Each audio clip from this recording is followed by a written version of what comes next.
Everyone talks about China's slowdown, the collapsing property developers, the trade war with the United States, and if you listen to many commentators, China's biggest challenge appears obvious. Real estate, debt, exports. But what if all of them are symptoms rather than causes? What if China's biggest problem is something far deeper, something that cannot be fixed with stimulus packages, something that cannot be solved by building more infrastructure, something that cannot be reversed simply by lowering interest rates? Because underneath every economic challenge China faces today lies a much larger issue: people, or more specifically, the lack of them. For decades, China benefited from one of the greatest demographic advantages in human history. Hundreds of millions of workers entered the labor force. Factories expanded. Cities exploded in size. Productivity surged. And the economy grew at a speed the modern world had never witnessed before. The result was extraordinary. More than 800 million people escaped poverty. China became the world's manufacturing powerhouse.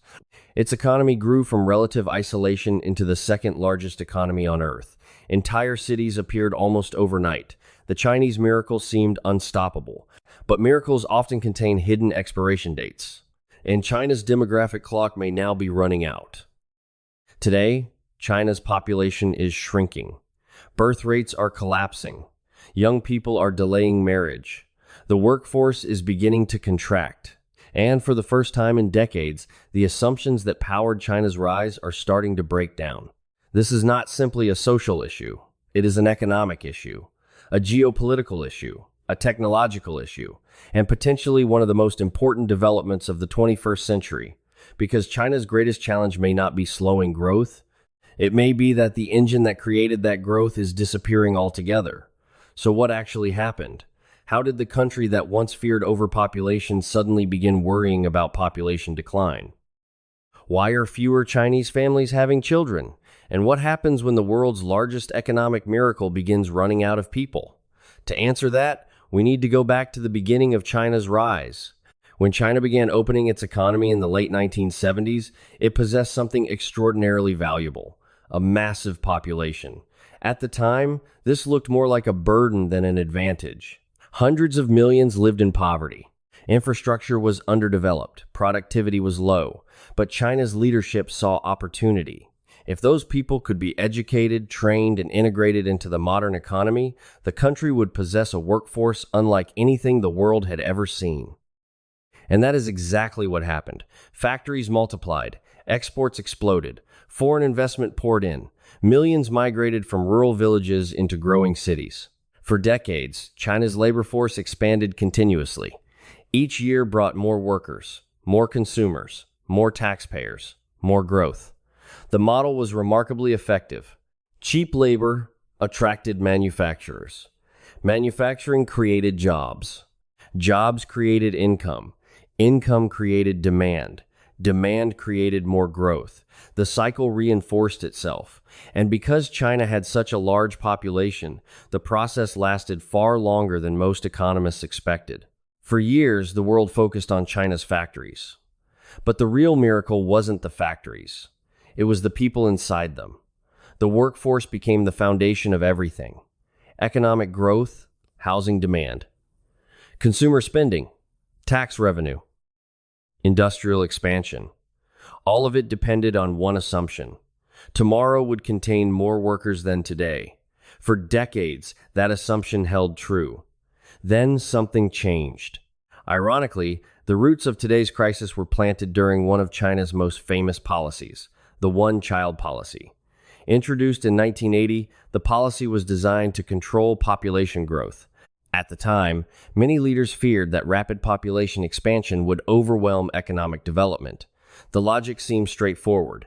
Fewer births would reduce pressure on resources. Living standards could rise more quickly. Economic modernization would become easier, and in some respects, the policy achieved its objectives. Population growth slowed, household savings increased, families invested heavily in education, economic growth accelerated, but policies that shape demographics often produce consequences decades later. The children who were never born do not appear in the labor force 20 years later. They do not buy homes. They do not start businesses. They do not raise families of their own. and eventually the effects compound. What initially appeared to be an advantage slowly transformed into a liability. China's population became older, family sizes shrank, the number of young workers entering the economy began declining, and eventually, even after the one-child policy ended, birth rates failed to recover, because by then, something much larger had changed. Chinese society itself, and that may be where the real story begins. For years, many Chinese officials assumed that once the one-child policy ended, birth rates would naturally recover. After all, if families were finally allowed to have more children, surely many would choose to do so. But that isn't what happened. The policy was relaxed, then effectively abandoned. Yet births continued falling. In some years, they fell even faster. This shocked policymakers because it revealed something important. The problem was no longer government restrictions. The problem was that millions of young Chinese simply did not want larger families anymore, or perhaps more accurately, they no longer felt they could afford them. And this is where China's demographic crisis begins to resemble problems appearing throughout the developed world. Because modern fertility collapse often has less to do with culture than economics, housing, education, career pressure, financial insecurity, the cost of raising children. These forces are reshaping family decisions everywhere, and in China, they have become particularly intense. Take housing. For decades, real estate became one of the primary engines of Chinese growth. Property development expanded rapidly. Cities grew. Apartments multiplied. Prices surged. Home ownership became deeply connected to social status and financial security. In many parts of China, buying a home became an informal prerequisite for marriage. Young men often felt pressure to own property before starting a family. Parents frequently spent enormous portions of their savings helping children purchase apartments. Entire households became financially tied to real estate. At first, rising property values felt like prosperity, but eventually they became a burden. For younger generations, housing became increasingly expensive relative to income. The same apartments that enriched one generation made life significantly harder for the next. And housing was only the beginning. Education became another source of pressure. Chinese parents invest extraordinary amounts of time, money, and energy into their children. Competition begins early. Academic expectations remain intense. Private tutoring became a massive industry before regulatory crackdowns attempted to limit it. For many families, raising a child feels less like an ordinary life decision and more like a long-term financial project. The result is predictable. If one child already requires enormous sacrifice, having two or three becomes difficult to justify, especially in cities where costs continue rising. And then there is the labor market. China's economic miracle created opportunities for hundreds of millions of people. But the modern economy is producing a different kind of challenge. Youth unemployment has become a growing concern. University graduates often struggle to find jobs matching expectations. Competition for high-paying positions remains fierce, and many young workers face intense workplace demands. Perhaps nowhere is this more visible than in what became known as the 996 culture, working from 9 a.m. to 9 p.m. 6 days a week. While not universal, the phrase became symbolic of broader pressures inside parts of China's economy. Long hours, high expectations, constant competition, and increasingly, young people began asking a simple question. If building a stable life already feels difficult, why add the financial and emotional responsibilities of raising children? For some, the answer became obvious. Don't. Marriage rates began falling. Birth rates followed. And gradually, a new reality emerged. China was no longer suffering from a temporary demographic slowdown. It was entering a structural demographic transition, one that could reshape its economy for decades. Because demographic trends are different from most economic problems. Governments can stimulate growth. Central banks can lower interest rates. Companies can increase investment. But demographic change moves slowly. And once fertility remains low long enough, reversing it becomes extraordinarily difficult. The babies not born today do not appear in the workforce 20 years from now. And that is where the real challenge begins. Because China's population problem is no longer about how many people it has. It is about how many people it will have in the future. And that future is beginning to look very different from the one that powered China's rise. This brings us back to the headlines. When people talk about China's economy today, they often focus on real estate. And for good reason. Property developers have struggled. Construction has slowed.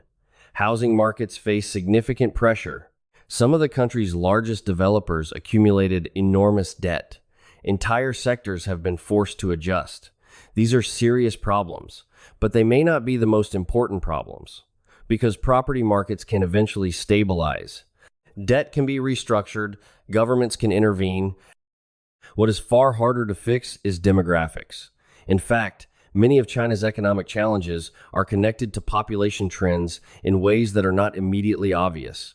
Why are fewer homes being purchased? Partly because there are fewer young families. Why is consumer spending weaker than expected? Partly because aging populations spend differently. Why is growth slowing? Partly because workforce expansion has ended. Why are local governments under pressure?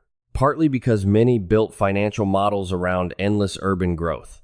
In other words, the demographic story sits underneath many of the other stories, like a foundation slowly shifting beneath a building.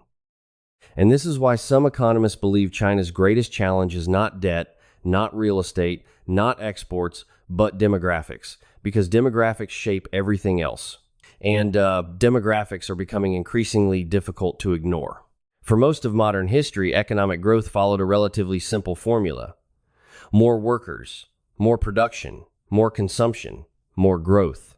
China mastered that formula better than almost any country in history. Hundreds of millions entered the workforce. Factories expanded, cities grew, and the economy accelerated. But now, something fundamental is changing. For the first time in decades, China's working-age population is shrinking. This may sound like a technical demographic detail. It isn't. It changes everything, because a shrinking workforce affects nearly every part of the economy. Fewer workers mean fewer taxpayers, fewer consumers, fewer homebuyers, fewer entrepreneurs, fewer people supporting pension systems, and fewer people driving future growth. For years, China enjoyed what economists call a demographic dividend, a large, expanding workforce with relatively few retirees. That demographic structure helped power extraordinary economic expansion. Now the dividend is disappearing and the bill is arriving. As the population ages, healthcare costs rise, retirement costs rise, social spending rises. At the same time, the number of workers supporting those systems declines. This creates a difficult imbalance, a smaller base supporting a larger burden. And unlike many economic challenges, this trend is largely predictable. The people who will retire 20 years from now are already alive today. The workers who would replace them may never be born. That is why demographics are so powerful and so difficult to reverse. Now, supporters of China's future often point to one possible solution: technology, artificial intelligence, automation, robotics. And to be fair, China is investing heavily in all of them. Factories are becoming more automated. Industrial robots are spreading rapidly. Artificial intelligence is being integrated into everything from manufacturing to logistics. The logic is simple. If there are fewer workers, machines can compensate. And to some extent, they can. Automation can increase productivity. AI can improve efficiency. Robots can perform tasks that once required large numbers of employees. But technology has limits. A robot can help build a car. It cannot buy one. An AI system can improve production. It cannot fully replace consumers. And this highlights an important reality. Population decline is not only a labor problem, it is also a demand problem. Because economies need customers. People buy homes. People start families. People consume products. People create businesses. People generate economic activity. Technology can help compensate for fewer workers. It cannot fully replace society itself. And this is where the challenge becomes much larger than automation alone. China is not merely trying to maintain production. It is trying to sustain an entire economic model built around continuous expansion. A model that assumed future generations would always be larger, wealthier, and more productive. That assumption is becoming harder to defend. The implications extend far beyond economics, because population is also power. Historically, great powers benefited from large workforces, large consumer markets, and large pools of talent. China's rise was not only about factories, it was about scale, the ability to mobilize enormous human resources, the ability to support massive industrial capacity, the ability to generate domestic demand on a scale few countries could match. Demographic decline does not eliminate those advantages overnight. China remains enormous. Its economy remains one of the largest on Earth. Its industrial capacity remains unmatched in many sectors. But demographics shape long-term trajectories, and long-term trajectories shape geopolitical power. A country with a shrinking population faces different strategic realities than one with a growing population. Military planning changes, economic planning changes, fiscal planning changes, everything changes. This is one reason why demographic decline has become such a major concern for policymakers. Not because China is collapsing, but because demographics influence what China can become 20 or 30 years from now. And increasingly, that future looks very different from the one imagined during the years of explosive growth. And this brings us to the heart of the story. For decades, observers looked at China's economy and saw a miracle, and in many ways it was. The largest poverty reduction in human history, the fastest industrial expansion in modern history, the transformation of a nation on a scale rarely seen before. But every economic miracle depends on certain conditions. Cheap labor, rapid urbanization, expanding workforces, growing demand, favorable demographics. Those conditions helped create China's rise. The problem is that many of them no longer exist. Urbanization is slowing, the workforce is shrinking, population growth has ended, debt has accumulated, the property sector is struggling, and growth is becoming harder to generate than it once was. None of this means China is destined to fail. Far from it. China remains a technological powerhouse, a manufacturing giant, a major global player, but it does suggest something important. China may be reaching the limits of the model that created its economic miracle, and that is a very different challenge from recession. A recession eventually ends. A demographic transition can last generations. Final conclusion, China's real challenge. Which brings us back to where we started. Everyone talks about China's slowdown, the property crisis, the debt problems, the trade tensions, the geopolitical rivalries.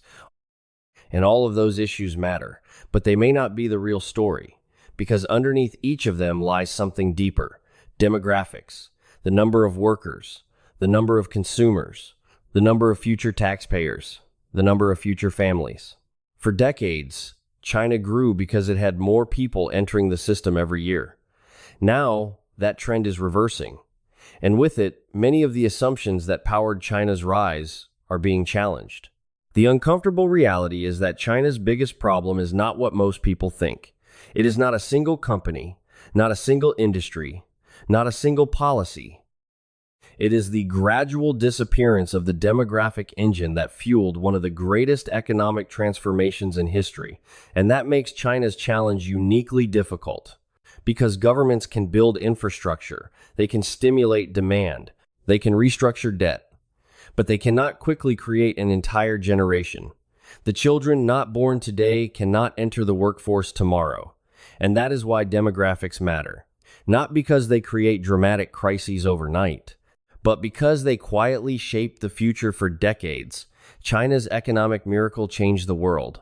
The question now is whether China can build a new model for growth before the old one runs out of people. Because the future of China's economy may ultimately depend not on factories, exports, or real estate, but on something much simpler, whether enough people are still there to carry the miracle forward. Thanks for watching.